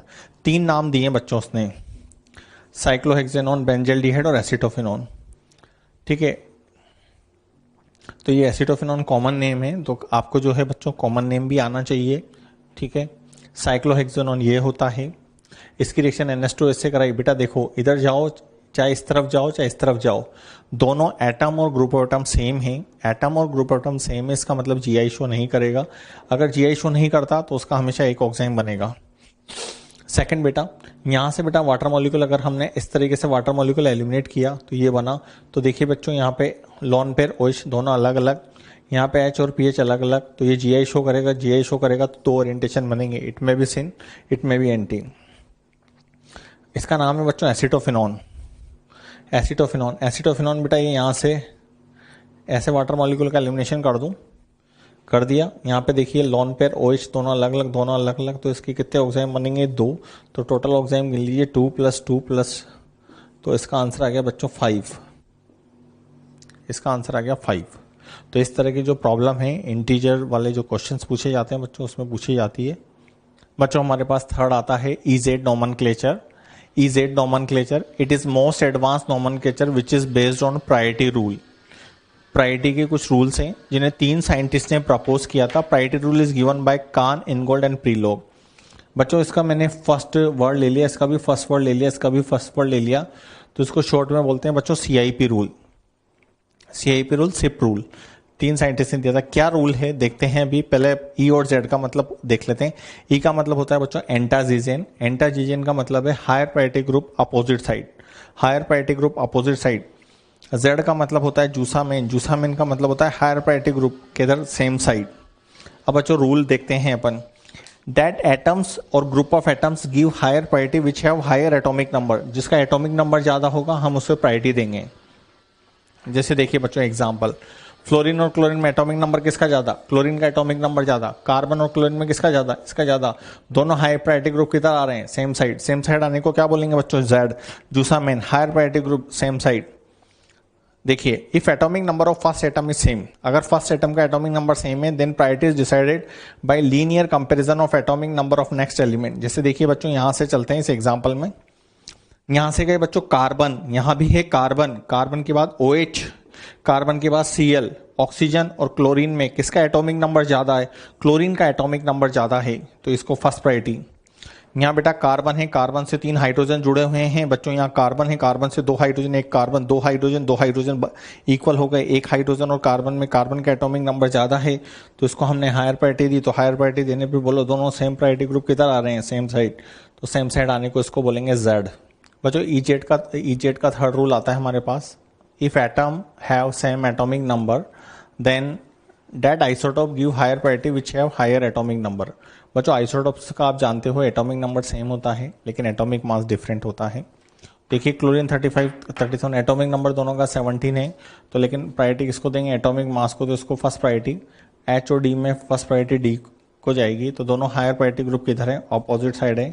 Opposite side है तो हम इसे बोलेंगे क्या, E। नेक्स्ट बेटा फोर्थ रूल आता है इसमें। Double bond is treated as a duplicate and triple bond is treated as a triplicate and hypothetical equivalent and drawn. Double bond का डुप्लीकेट बनाएंगे और ट्रिपल बॉन्ड का ट्रिप्लीकेट बनाएंगे। कैसे बनाएंगे ध्यान से देखेंगे। देखो बच्चों मान लीजिए X और Y के बीच में डबल बॉन्ड है, तो आपको क्या करना है बच्चों, X और Y के बीच में जितने भी मल्टीपल बॉन्ड हैं उनको तोड़ दीजिए। आपने तोड़ दिया, ठीक है। तो तोड़ने के बाद क्या हुआ बच्चों, एक्स की एक वैलेंसी फ्री हो गई, एक्स की एक वैलेंसी फ्री हो गई, तो बताओ एक्स किससे जुड़ा हुआ है बेटा, वाई से, तो वाई यहां आ गया, वाई किससे जुड़ा हुआ है, एक्स से, तो यहां कौन आ गया, यहां आ गया एक्स। तो इसे बोलते हैं हम हाइपोथेटिकल इक्विवेलेंट बनाना। जब बहुत ज्यादा सभी कंडीशन सेम आ जाए तब इसका यूज करेंगे। देखिए ये, अब देखो बेटा ए किससे जुड़ा हुआ है, जैसे यहाँ दो पाई बॉन्ड थे, तो जितने भी पाई बॉन्ड थे उनको ब्रेक कर दिया, ब्रेक करके वैलेंसी फ्री कर दी। दो पाई बॉन्ड तोड़े तो बच्चों दो वैलेंसी फ्री कर दी, एक पाई बॉन्ड तोड़ा था तो दोनों की एक एक वैलेंसी फ्री कर दी थी। यहां वाई है। अब हम देखें ए के साथ बी, तो यहाँ बी, यहां भी बी, बी किससे अटैच है, ए से, तो यहाँ क्या लिख दिया, ए। इसे बोलते हैं हाइपोथेटिकल इक्विवेलेंट बनाना। Double bond is treated as duplicate, triple bond is treated as triplicate hypothetical. एक बार दोबारा से देख लें, एक्स और वाई के बीच में बच्चों अगर जितने भी मल्टीपल बॉन्ड हैं उन मल्टीपल बॉन्ड को ब्रेक करके सिंगल बॉन्ड बना दें। एक्स किससे जुड़ा हुआ है, वाई से, तो यहाँ वाई लिख दें। वाई किससे जुड़ा हुआ है, एक्स से, तो यहाँ एक्स लिख दें। सिमिलरली यहाँ दो पाई बॉन्ड हैं बच्चों, तो दो पाई बॉन्ड को तोड़ेंगे, दो वैलेंसी फ्री होगी, दोनों जगह ए बी से उड़ा हुआ है तो बी लिख दिया, बी ए से उड़ा हुआ है ए लिख दिया। Fifth, in case of lone pair and bond pair priority is given to bond pair. ये लॉन पेयर और बॉन्ड पेयर में बॉन्ड पेयर को प्रायोरिटी देंगे, तो इन दोनों में फर्स्ट प्रायोरिटी इसको, इन दोनों में फर्स्ट प्रायोरिटी इसको। दोनों हायर प्रायोरिटी ग्रुप की तरह आ रहे हैं, अपोजिट आ रहे हैं, तो उन्हें बोलेंगे हम ई। और लास्ट पॉइंट आता है इसका इजेड नोमेनक्लेचर का, Z is given more priority over E and R is given more priority S. बच्चों इजेड तो अभी हम यहाँ पढ़ रहे हैं, तो इसमें जब एग्जाम्पल करेंगे आगे तब उसमें मैं आपको इसका डिफरेंशिएट बताऊंगा कि कैसे प्रायोरिटी करेंगे। आर एस हम ऑप्टिकल में पढ़ेंगे, तो ऑप्टिकल में वहां भी मैं आपको बताऊंगा कि भाई कैसे इनको प्रायोरिटी, आर को क्यों प्रायोरिटी देते हैं, क्यों नहीं देते एस को। ठीक है बच्चों, अब हम इजेड के एग्जाम्पल्स करते हैं, वन बाय वन एग्जाम्पल्स को अच्छे से समझने की कोशिश करते हैं। देखो बच्चों ये डबल बॉन्ड है, इन दोनों के रेस्पेक्ट में देखिए अपन को प्रायोरिटी असाइन करना है। प्रायोरिटी का बच्चों अपना पॉलर रूल क्या था कि डेट एटम और group of atom will gives higher priority which have higher atomic number. तो बच्चों देखो बेंजीन को मैं ऐसे बनाता हूँ यहाँ, ठीक है, मैंने बेंजीन बना लिया, तो बेटा बेंजीन में कार्बन है, यहाँ ऑक्सीजन है। अब बच्चों कार्बन और ऑक्सीजन में किसका एटॉमिक नंबर ज्यादा है बच्चों, ऑक्सीजन का, तो फर्स्ट प्रायोरिटी इसको दिया। अब इधर यहाँ कार्बन है, क्लोरीन है, कार्बन क्लोरीन में एटॉमिक नंबर किसका ज्यादा है बच्चों, क्लोरीन का, तो क्लोरीन को दोनों सेम प्रायोरिटी ग्रुप की तरह आ रहे हैं, सेम साइड आ रहे हैं, तो it can say Z, Z means zusammen. Second example पे आते हैं बच्चों अपन। देखिए यहां से गए बच्चों कार्बन, यहां पे गए ऑक्सीजन, कार्बन और ऑक्सीजन, कार्बन और ऑक्सीजन में एटॉमिक नंबर किसका ज्यादा है, ऑक्सीजन का, तो मैंने फर्स्ट प्रायोरिटी ऑक्सीजन को दे दिया। देखिए बच्चों यहाँ कार्बन, यहाँ नाइट्रोजन, ठीक है, आपको डायरेक्टली अटैच एटम देखना है बच्चों पहले, तो ये डायरेक्टली अटैच एटम कार्बन है या नाइट्रोजन है, क्लोरीन तो है लेकिन बाद में है, पहले एक एक एटम का एटॉमिक नंबर देखते जाना है, अगर सेम आ रहा है तो फिर नेक्स्ट एटम का, नेक्स्ट एटम का, नेक्स्ट। फर्स्ट प्रायोरिटी इसको, दोनों प्रायोरिटी ग्रुप सेम साइड आ रहे हैं, डेट कॉल हम इसे बोलेंगे जेड। थर्ड एग्जाम्पल पे आते हैं बच्चों। देखिए यहां से गए बेटा CS2 CS2, ये CS2 दोनों सेम हो गए बच्चों। फिर यहाँ ऑक्सीजन ऑक्सीजन सेम हो गया, फिर हाइड्रोजन और यहाँ कार्बन, हाइड्रोजन और कार्बन में एटॉमिक नंबर किसका ज्यादा है, कार्बन का, तो फर्स्ट प्रायोरिटी इसको गई। ठीक है, ये डबल बॉन्ड और ट्रिपल बॉन्ड। पिछली क्लास में मैंने आपको बताया था बच्चों कि डबल बॉन्ड और ट्रिपल बॉन्ड में हम किसको प्रायोरिटी देते हैं, हम ट्रिपल बॉन्ड को प्रायोरिटी देते हैं या इसका डुप्लीकेट या ट्रिप्लीकेट बना लेते हैं। तो मैं आपको इसका डुप्लीकेट बना के सिखा रहा हूं बच्चों। जैसे देखिए बेटा ये ऐसा है, अब डुप्लीकेट कैसे, इसका मैं डुप्लीकेट यहां बना रहा हूं। डुप्लीकेट बनाने के लिए मैंने आपको सिखाया था कि भाई आप जो है वो पाई बॉन्ड को ब्रेक कर दो और यहाँ कार्बन कार्बन लगा दो, क्योंकि ये भी कार्बन से उड़ा हुआ और ये भी कार्बन से उड़ा हुआ है। सिमिलरली ट्रिपल बॉन्ड के लिए भी आप ऐसा करें बच्चों, ये ट्रिपल बॉन्ड है, इस ट्रिपल बॉन्ड के लिए CH एक वैलेंसी यहाँ एक, ये ऐसा, ये कार्बन ये कार्बन ये कार्बन ये कार्बन। अब आप प्रायोरिटी दें, कार्बन, ये वाला कार्बन एटम दो कार्बन से सराउंडेड है, एक कार्बन दो कार्बन। बच्चों ये वाला कार्बन एक दो तीन कार्बन एटम से सराउंडेड है, तीन कार्बन एटम से सराउंडेड है, इसका मतलब ये हो गया कि ट्रिपल बॉन्ड को जो है हम ज्यादा प्रायोरिटी देंगे, तो ट्रिपल बॉन्ड को ज़्यादा प्रायोरिटी देंगे, तो दोनों प्रायोरिटी ग्रुप सेम साइड आ रहे हैं, सेम साइड आने को हम बोलेंगे इसको Z। ठीक, अब बच्चों अपन फोर्थ एग्जाम्पल पर आ जाते हैं। फोर्थ एग्जाम्पल अगेन बेटा कार्बन, ये भी कार्बन, कार्बन के बाद यहाँ हाइड्रोजन, इधर ऑक्सीजन है, कार्बन ऑक्सीजन तो बराबर हो गए बेटा, कार्बन ऑक्सीजन, इधर हाइड्रोजन इधर ऑक्सीजन है, हाइड्रोजन ऑक्सीजन में एटॉमिक नंबर किसका ज़्यादा है, इसका ज़्यादा है, तो इसको फर्स्ट प्रायोरिटी देंगे। अगेन इधर कार्बन के बाद क्लोरीन, इधर कार्बन के बाद कार्बन है, तो कार्बन और क्लोरीन में इसका एटॉमिक नंबर ज़्यादा है, तो इसे बोलेंगे हम Z। ठीक है, अब फिफ्थ वाले एग्जाम्पल पे आते हैं बच्चों। यहाँ देखिए बच्चों, ये बेंजीन में कार्बन है, कार्बन कार्बन से सराउंड है, यहाँ कार्बन के बाद कौन है, ऑक्सीजन, यहाँ कार्बन के बाद कार्बन है, कार्बन के बाद यहाँ ऑक्सीजन है, तो बच्चों कार्बन और ऑक्सीजन में किसका एटॉमिक नंबर ज़्यादा है, ऑक्सीजन का, तो दोनों में से फर्स्ट प्रायोरिटी किसको दूंगा मैं, इस वाले को फर्स्ट प्रायोरिटी। इधर देखिए बच्चों नाइट्रोजन और कार्बन, नाइट्रोजन का एटॉमिक नंबर ज़्यादा, तो फर्स्ट प्रायोरिटी इसको। दोनों हायर प्रायोरिटी ग्रुप किधर हैं बच्चों, ऑपोजिट साइड, ऑपोजिट साइड होने को हम क्या बोलेंगे बच्चों, E। नेक्स्ट एग्जाम्पल पे आते हैं बच्चों, 6 नंबर एग्जाम्पल पर। यहाँ कार्बन नाइट्रोजन के बीच ट्रिपल बॉन्ड, यहाँ ट्रिपल बॉन्ड, ये 15 ये 14, मतलब दोनों का एटॉमिक नंबर सेम है, तो एटॉमिक नंबर सेम है तो प्रायोरिटी जाएगी एटॉमिक मास के बिहाफ पर, तो हायर आइसोटोप को अधिक प्रायोरिटी देंगे। यहाँ पे बच्चों ऑक्सीजन, यहाँ कार्बन, तो फर्स्ट प्रायोरिटी ऑक्सीजन को, दोनों higher priority group same side है, we call it Z। Again इधर देखेंगे बच्चों 7 नंबर एग्जाम्पल में, इस 7 नंबर एग्जाम्पल में जो है यहाँ कार्बन है, यहाँ भी कौन है, कार्बन, इस कार्बन से कौन है, इधर ऑक्सीजन, इधर दोनों तरफ ऑक्सीजन है, इधर एक ही तरफ ऑक्सीजन है, इधर कार्बन है, इसमें दोनों तरफ ऑक्सीजन है बच्चों, तो दोनों तरफ ऑक्सीजन होने से क्या हुआ कि ऑक्सीजन का एटॉमिक नंबर कार्बन से ज़्यादा होगा, तो फर्स्ट प्रायोरिटी इसको देंगे।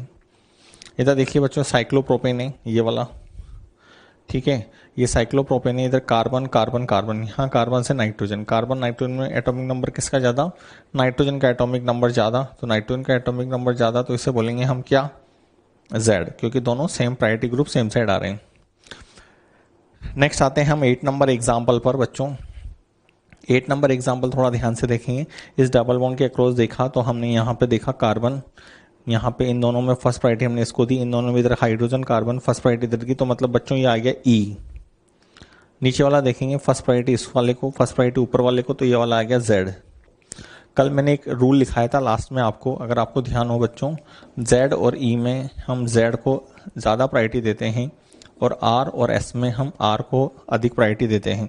तो अब देखिए बच्चों, यहाँ इन दोनों में तो इसको प्रायोरिटी दे दी, अब देखिए यहाँ से गया carbon carbon, H double bond carbon carbon, CH3H दोनों सेम है, लेकिन इनका कॉन्फ़िगरेशन अलग है।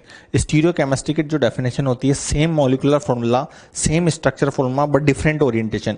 बच्चों इसका ओरिएंटेशन यहाँ E है, इसका ओरिएंटेशन यहाँ Z है, तो दोनों का स्पेस में ओरिएंटेशन डिफरेंट है। स्पेस में ओरिएंटेशन डिफरेंट है तो कल हमने रूल में लिखा था कि हम Z को ज़्यादा प्रायोरिटी देते हैं, किस पे, तो बच्चों Z को ज़्यादा प्रायोरिटी देंगे, तो दोनों higher priority group opposite side आ रहे हैं, तो वी कॉल इट E। हम इसे क्या बोलेंगे बच्चों, E, क्योंकि दोनों higher priority group opposite side आ रहे हैं। रही बात बेटा R और S की, R और S की जब हम ऑप्टिकल में नोमेनक्लेचर पढ़ेंगे तो उसको वहाँ पे डिस्कस करेंगे कि R को क्यों प्रायोरिटी देते हैं S से। बच्चों हम 6 नंबर के एग्जाम्पल को देखते हैं। देखिए बच्चों यहाँ पर OH और COOH, यहाँ ऑक्सीजन है, यहाँ कार्बन है, ऑक्सीजन और कार्बन में एटॉमिक नंबर किसका ज़्यादा है, ऑक्सीजन का, तो हम फर्स्ट प्रायोरिटी किसको देंगे बच्चों, ऑक्सीजन को। यहाँ देखिए बच्चों कार्बन नाइट्रोजन है, साइनाइड है ये, लेकिन ये आइसोटोप वाला है, तो आइसोटोप हायर आइसोटोप को ज़्यादा प्रायोरिटी देते हैं, तो दोनों प्रायोरिटी जो हायर प्रायोरिटी ग्रुप हैं वह सेम साइड है, सेम साइड होने को हम बोलते हैं बच्चों Z। नेक्स्ट एग्जाम्पल देखो बच्चों, यहाँ से गए हम इधर, यहाँ से गए कार्बन, इधर भी गए कार्बन, लेकिन यहाँ पे कार्बन इधर गए नाइट्रोजन, तो नाइट्रोजन का एटॉमिक नंबर ज़्यादा होता है, डेट्स वाई मैंने फर्स्ट प्रायोरिटी इसको दी। यहाँ से देखो बच्चों कार्बन से गए ऑक्सीजन, इधर गए कार्बन, इधर दोनों तरफ ऑक्सीजन आ रहे हैं, तो ऑक्सीजन का एटॉमिक नंबर ज़्यादा है तो इसको प्रायोरिटी, तो दोनों higher priority group same side आ रहे हैं, तो higher priority group same side आ रहे हैं तो उसको बोलते हैं हम Z। अब लास्ट वाला ये 8 नंबर वाला एग्जाम्पल देखें बच्चों, इसमें 3 डबल बॉन्ड है, हमें तीनों के अक्रॉस हमें EZ करना है, तो सबसे पहले हम इस वाले के अक्रॉस EZ करते हैं। हाइड्रोजन और इसमें फर्स्ट प्रायोरिटी इसको गई बेटा, हाइड्रोजन और इसमें फर्स्ट प्रायोरिटी इसको गई, तो दोनों हायर प्रायोरिटी ग्रुप किधर आ गए, ऑपोजिट, तो ऑपोजिट आ गए तो इसे क्या बोलेंगे बेटा, ई। इसमें देखिए फर्स्ट प्रायोरिटी इसको, फर्स्ट प्रायोरिटी इसको, दोनों सेम प्रायोरिटी ग्रुप आ गए तो इसको बोलेंगे हम जेड। अब देखिए इसमें इन दोनों में फर्स्ट प्रायोरिटी तो चली गई कार्बन को, ठीक है। अब देखिए यहां से ऊपर गए carbon, carbon H H, double bond carbon, carbon H C S three, दोनों एटम और ग्रुप ऑफ एटम सेम है। तो स्टीरियो केमिस्ट्री की जब हमने डेफिनेशन पढ़ी थी वो पढ़ी थी बच्चों, those compound which have same molecular formula, same structure formula but different orientation. इसका स्पेस में ओरिएंटेशन ई है, इसका स्पेस में ओरिएंटेशन जेड है। और कल हमने एक बात सीखी थी कि जेड और ई में हम किसको प्रायोरिटी देंगे बच्चों, जेड को प्रायोरिटी देंगे। तो जेड को प्रायोरिटी देंगे तो इसका मतलब यहाँ फर्स्ट प्रायोरिटी ये ई है, ये जेड है, तो इस वाले को प्रायोरिटी दे रहे हैं। तो इनमें दोनों higher priority group opposite direction में आ रहे हैं, तो ऑपोजिट डायरेक्शन में आ रहे हैं तो इसे बोलेंगे हम ई। बच्चों नेक्स्ट आता है हमारे पास physical property of geometrical isomers. देखो फिजिकल प्रॉपर्टी में हम क्या क्या पढ़ते हैं बच्चों, boiling point, melting point, dipole moment, solubility, stability, ये सब हम फिजिकल प्रॉपर्टी में पढ़ते हैं। तो देखिए बच्चों ज्योमेट्रिकल आइसोमर्स की जो फिजिकल प्रॉपर्टी होती है वो डिफरेंट होती है। इन्हें हम फ्रैक्शनल डिस्टिलेशन से सेपरेट कर सकते हैं। फ्रैक्शनल डिस्टिलेशन से किसको सेपरेट करते हैं, जिसका भी बॉइलिंग पॉइंट में डिफरेंस होता है उनको हम फ्रैक्शनल डिस्टिलेशन से सेपरेट कर लेते हैं। और ज्योमेट्रिकल आइसोमर्स का जो दूसरा नाम होता है बच्चों वो होता है डायस्टीरियोमर। तो कई बार ज्योमेट्रिकल आइसोमर्स की जगह डायस्टीरियोमर देता है कि which of the following pair represent diastereomeric pair. तो आपको ध्यान रखना है ज्योमेट्रिकल आइसोमर का दूसरा नाम है डायस्टीरियोमर। अब हम वन बाय वन करके प्रॉपर्टी पढ़ते हैं। फर्स्ट प्रॉपर्टी आती है हमारे पास फिजिकल प्रॉपर्टी, डाइपोल मोमेंट।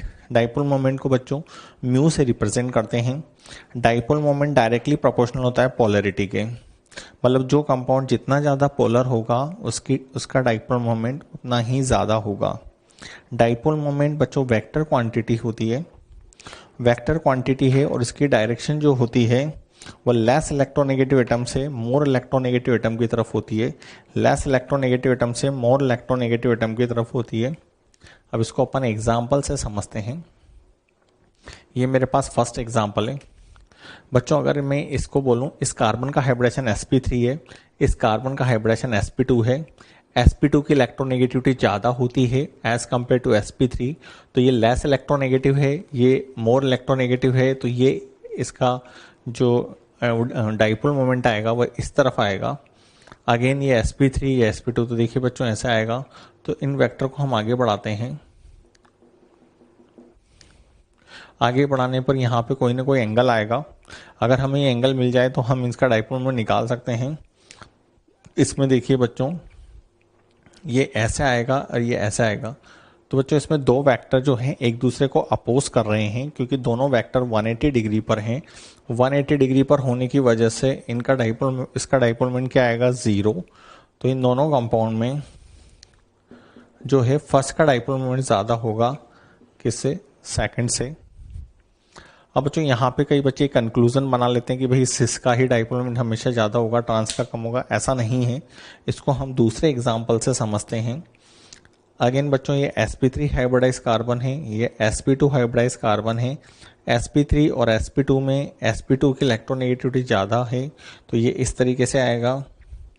ये कार्बन और क्लोरीन में क्लोरीन की इलेक्ट्रोनेगेटिविटी ज़्यादा है तो ये इधर आएगा ऐसे। इसको पीछे बढ़ा देते हैं बच्चों। अगर हमें ये एंगल मिल जाए तो हम इसका डाइपोल मोमेंट निकाल सकते हैं। इसमें देखिए बच्चों ये ऐसे और ये ऐसे, तो इधर देखिए ये वेक्टर ऐसे जा रहा है और ये वेक्टर ऐसे जा रहा है, तो दोनों वेक्टर एक ही डायरेक्शन में जा रहे हैं। और आपको पता है कि हम जो वेक्टर होते हैं उनका वह स्क्वायर कैसे निकालते हैं, ये आपने फिजिक्स में पढ़ा होगा। वे देखिए vector A square plus B square plus twice A B cos theta, तो म्यू डायरेक्टली प्रोपोर्शनल है किसके, कोस थीटा के। कोस 0 बच्चों मैक्सिमम होता है, कोस 0 की वैल्यू होती है 1। तो जैसे जैसे थीटा की वैल्यू बढ़ती जाएगी, हम यहाँ से ये रिलेशन भी बता सकते हैं, जैसे जैसे थीटा की वैल्यू बढ़ती जाएगी कोस थीटा की वैल्यू कम होती जाएगी। इसका मतलब इसमें कोस 0 आ रहा है, कोस 0 मैक्सिमम होता है। इसका मतलब हम यहाँ बोल सकते हैं कि भाई डाइपोल मोमेंट किसका ज़्यादा होगा, सेकंड का डाइपोल मोमेंट ज़्यादा है। अब अगर हम सिस और ट्रांस के टर्म में बात करें बच्चों, तो इसमें दोनों हाइड्रोजन सेम साइड है। सेम साइड होने को हम बोलते हैं सिस। इसमें दोनों हाइड्रोजन ऑपोजिट साइड है तो इसको बोलेंगे ट्रांस। तो ऐसा बिल्कुल नहीं है कि सिस का डाइपोल मोमेंट ज़्यादा होता है या ट्रांस का डाइपोल ज़्यादा होता है। ये डिपेंड करता है कि उसमें कौन से एटम और ग्रुप ऑफ एटम लगे हुए हैं। जैसे यहाँ पे क्लोरीन था तो क्लोरीन की इलेक्ट्रोनेगेटिविटी ज़्यादा थी, यहाँ मिथाइल था, मिथाइल की इलेक्ट्रोनेगेटिविटी कम थी। सेकेंड पॉइंट आता है बच्चों बॉइलिंग पॉइंट। बॉइलिंग पॉइंट किसके प्रोपोर्शनल है? हाइड्रोजन बॉन्डिंग के। सेकेंड पॉइंट आता है पोलैरिटी। थर्ड पॉइंट आता है मॉलिक्यूलर मास। लेकिन बच्चों आइसोमर्स में मॉलिक्यूलर मास का कोई रोल नहीं होगा क्योंकि आइसोमर्स का जो है मॉलिक्यूलर मास सेम होता है। अब अपन इस एग्जाम्पल पर आते हैं। इस एग्जाम्पल में कोई हाइड्रोजन बॉन्डिंग नहीं है बच्चों। अब तो हाइड्रोजन बॉन्डिंग नहीं है तो सेकंड केस क्या आता है? पोलैरिटी। तो पोलैरिटी के बेसिस पे डिसाइड करेंगे। जैसे हमने पहले इसका डाइपोल मोमेंट जो होता है वो पोलैरिटी का मेजरमेंट होता है, तो इसका मतलब डाइपोल मोमेंट का ऑर्डर हमने अभी देखा ही था। तो बॉइलिंग पॉइंट भी किसका ज़्यादा होगा? जिसका डाइपोल मोमेंट ज़्यादा होगा उसका बॉइलिंग पॉइंट भी ज़्यादा होगा। थर्ड पॉइंट आता है हमारे पास सॉल्युबिलिटी। सॉल्युबिलिटी का क्या? According to like dissolve like, polar compound जो होते हैं वो पोलर सॉल्वेंट में ही सॉल्युबल होते हैं। इसका मतलब क्या हुआ? जो ज़्यादा पोलर है उसकी सॉल्युबिलिटी ज़्यादा होगी, ज़्यादा पोलर है उसकी सॉल्युबिलिटी ज़्यादा होगी, तो मतलब ये सिस हो गया और ये ट्रांस हो गया। इसका मतलब है ना, इसमें तो पोलैरिटी कैंसिल हो रही है बच्चों क्योंकि इसका डाइपोल मोमेंट 0 था। इसका मतलब सिस का डाइपोल मोमेंट ज़्यादा है तो सॉल्युबिलिटी भी किसकी ज़्यादा होगी? सिस वाले की ज़्यादा होगी। नेक्स्ट पॉइंट आता है बच्चों हमारे पास melting point. Melting point directly proportional होता है सिमेट्री के, डायरेक्टली प्रोपोर्शनल होता है इफेक्टिव पैकिंग। मेल्टिंग पॉइंट उस कंपाउंड का ज़्यादा होगा जिसकी पैकिंग एफिशिएंसी ज़्यादा हो। Packing efficiency generally trans isomers की मोर सिमेट्रिकल होता है, किससे? जिससे उसकी पैकिंग एफिशिएंसी भी ज़्यादा होती है। देखो बच्चों इस एग्जांपल को अपन ऐसे समझते हैं, ट्रांस आइसोमर वाले एग्जांपल को ये ऐसा है। तो जैसे अपन इसको इस तरह की पैकिंग होगी, इसमें इस तरह की पैकिंग होगी, इसमें इस तरह की पैकिंग होगी। और अगर मैं सिस आइसोमर की बात करूं तो सिस आइसोमर में बच्चों इस तरह की पैकिंग होगी, इधर की पैकिंग होगी, इधर की पैकिंग होगी, तो इनमें यहाँ रिपल्शन होगा। इस ट्रांस आइसोमर की पैकिंग का अगर आप बेस्ट एग्जांपल देखेंगे तो जैसे चेयर्स रहती है बच्चों, तो चेयर्स के अंदर चेयर के अंदर चेयर रहती है, तो वो उसको कई बार अपन को दो चेयर में से निकालने के लिए काफ़ी फोर्स लगाना पड़ता है। क्यों? क्योंकि उनकी पैकिंग एफिशिएंसी अच्छी है। तो इसीलिए देखिए इसमें दोनों ऑपोजिट साइड है। तो ये इस तरीके से अगर हम इस तरीके से चेयर बना लेते हैं तो यहाँ पर इनके बीच में जो स्पेस होता है वो कम हो जाता है, इसीलिए इनकी पैकिंग एफिशिएंसी ज़्यादा होती है। तो इसका मतलब ये हो गया बच्चों की मेल्टिंग पॉइंट जो होगा वह किसका ज़्यादा होगा? सेकंड का मेल्टिंग पॉइंट ज़्यादा होगा।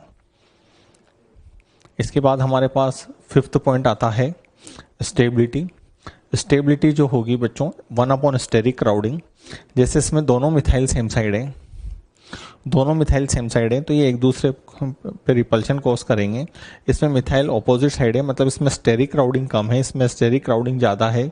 तो स्टेरिक क्राउडिंग ज़्यादा है इसका मतलब स्टेबिलिटी कम है, तो स्टेबिलिटी जो होगी बच्चों वह हमारे पास सेकंड की स्टेबिलिटी ज़्यादा होगी फर्स्ट से।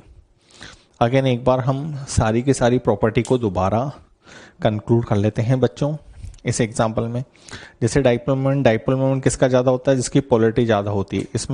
इसमें पोलैरिटी कैंसिल हो रही है क्योंकि दोनों वेक्टर 180 डिग्री पर आ रहे हैं। तो जिसका डाइपोल मोमेंट ज़्यादा हो गया उसका बॉइलिंग पॉइंट ज़्यादा हो गया, क्योंकि डाइपोल मोमेंट बॉइलिंग पॉइंट को अपन देखते हैं पोलैरिटी से। जिसकी पोलैरिटी ज़्यादा उसकी सॉल्युबिलिटी ज़्यादा, क्योंकि जो पोलर कंपाउंड होते हैं उनकी वो पोलर सॉल्यूट ज़्यादा सॉल्युबल होते हैं। मेल्टिंग पॉइंट डिपेंड करता है सिमेट्री पे, सिमेट्री और इफेक्टिव पैकिंग। ट्रांस आइसोमर में पैकिंग अच्छे से होती है, जैसे चेयर्स वगैरह में आपने देखा होगा उसमें पैकिंग अच्छी है तो सेकंड में ज़्यादा। स्टेबिलिटी में का मतलब होता है कि बल्कि ग्रुप जो होते हैं वो अपोजिट होने चाहिए। इसमें दोनों मिथाइल सेम साइड है, इसमें दोनों मिथाइल अपोजिट साइड है, इसलिए जो है ट्रांस की स्टेबिलिटी ज़्यादा होगी किससे? सिस से। बच्चों अपन अब इस एग्जाम्पल से जो है पूरी फिजिकल प्रॉपर्टी को एक बार और दोबारा से देख लेते हैं। डाइपोल मोमेंट किसका ज़्यादा होता है? जिसकी पोलैरिटी ज़्यादा होती है। ये sp3 कार्बन है, sp2 कार्बन है, तो इधर ये वेक्टर इधर की तरफ अगर हम इसको मिलाएंगे तो ऐसे एंगल आएगा। इसमें देखिए ये दोनों वेक्टर एक ही डायरेक्शन में जा रहे हैं, ये भी एक ही तरफ, तो इसमें जो है वो एंगल आएगा 0 डिग्री, cos 0 मैक्सिमम होता है, इसलिए डाइपोल मोमेंट किसका ज़्यादा होगा? सेकंड का। अगेन बच्चों बॉइलिंग पॉइंट में हमने सीखा था कि जिसकी पोलैरिटी ज़्यादा होती है उसका बॉइलिंग पॉइंट ज़्यादा, तो इसका मतलब ये भी सेकंड का ज़्यादा होगा बॉइलिंग पॉइंट भी। इसका थर्ड सॉल्युबिलिटी सॉल्युबिलिटी किसकी ज़्यादा, जो ज़्यादा पोलर है, जो ज़्यादा पोलर है उसकी सॉल्युबिलिटी ज़्यादा, तो ये सेकंड वाला ज़्यादा पोलर है। इसके बाद हमने देखा था बेटा मेल्टिंग पॉइंट। मेल्टिंग पॉइंट में ट्रांस आइसोमर का मेल्टिंग पॉइंट ज़्यादा होता है क्योंकि ट्रांस में पैकिंग एफिशिएंसी ज़्यादा होती है, तो ट्रांस हो गया हमारे पास सेकंड। और नेक्स्ट आता है स्टेबिलिटी। स्टेबिलिटी जो है वो क्राउडिंग, इसमें मिथाइल और ये दोनों सेम साइड है, मिथाइल और क्लोरीन, तो इसमें रिपल्शन होगा, इसमें ऑपोजिट साइड है, इसलिए जो है स्टेबिलिटी सेकंड की ज़्यादा होगी किससे, फर्स्ट से। नाउ इस वाले एग्जांपल में देख लेते हैं बच्चों अपन वही डाइपोल मोमेंट। अब देखो क्लोरीन, कार्बन और क्लोरीन में क्लोरीन की इलेक्ट्रोनेगेटिविटी ज़्यादा है, ये ऐसे ज़्यादा है। अब इनको वेक्टर को पीछे बढ़ाएंगे, जहाँ पे मिलेंगे वो एंगल अगर मिल जाए तो निकाल सकते हैं हम इसका डाइपोल मोमेंट। ये देखिए इसमें ये वेक्टर इधर और ये वेक्टर इधर, दो वेक्टर जो है 180 डिग्री पर आ रहे हैं। अगर दो वेक्टर 180 डिग्री पर आते हैं तो उनका रिजल्टेंट 0 होता है। इसका मतलब डाइपोल मोमेंट किसका ज़्यादा होगा, फर्स्ट का। इसके बाद आता है हमारे पास वही बॉइलिंग पॉइंट। बॉइलिंग पॉइंट भी फर्स्ट का ज़्यादा होगा किससे, सेकंड से। सॉल्युबिलिटी भी किसकी ज़्यादा होगी, सॉल्युबिलिटी भी फर्स्ट की ज़्यादा होगी सेकंड से। फिर आता है हमारे पास मेल्टिंग पॉइंट। मेल्टिंग पॉइंट किसका ज़्यादा होता है, ट्रांस का। तो मेल्टिंग पॉइंट ट्रांस का ज़्यादा होगा क्योंकि ट्रांस में पैकिंग एफिशिएंसी ज़्यादा होती है। नाउ जो सबसे इंपॉर्टेंट फैक्टर आता है वो आता है स्टेबिलिटी। स्टेबिलिटी ये इंपॉर्टेंट है बच्चों। यहाँ स्टेबिलिटी किसकी ज़्यादा होती है, फर्स्ट की स्टेबिलिटी ज़्यादा होती है सेकंड से। ऐसा क्यों होता है इसको समझेंगे। देखिए बच्चों ये हमने बना रखा है, यहाँ ये क्लोरीन के लोन पेयर हैं, ये लोन पेयर यहाँ और ये इधर चले जाते हैं, ये जाके इसकी इस तरह की रेजोनेटिंग स्ट्रक्चर बनती है।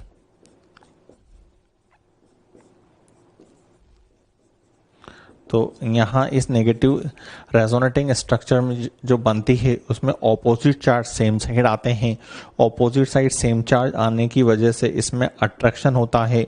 अट्रैक्शन होने से इसमें जो है सिस वाले की स्टेबिलिटी जो है वो ज़्यादा होती है। एक सिंगल एग्जांपल है जिसमें इसमें इसकी स्टेबिलिटी ज़्यादा होगी क्योंकि इसमें क्लोरीन के केस में ही बच्चों ऐसा होगा। फ्लोरीन में वैकेंट डी ऑर्बिटल नहीं होता है और ब्रोमीन और आयोडीन में स्टेरिक फैक्टर जो है उनका साइज बड़ा होता है, तो स्टेरिक फैक्टर ज़्यादा डोमिनेट करता है as compare to attraction force. तो ये ध्यान रखना है, lone pair, single bond, double bond, single bond, vacant orbital, ये रेजोनेंस है। अगर अभी आपने रेजोनेंस नहीं पढ़ा है तो कोई बात नहीं, इसके बाद जब आप रेजोनेंस पढ़ेंगे तो वहाँ पे भी ये पढ़ेंगे दोबारा से, ठीक है। लेकिन ये इंपॉर्टेंट है, इसमें फर्स्ट की स्टेबिलिटी जो है वो सेकंड से ज़्यादा होगी।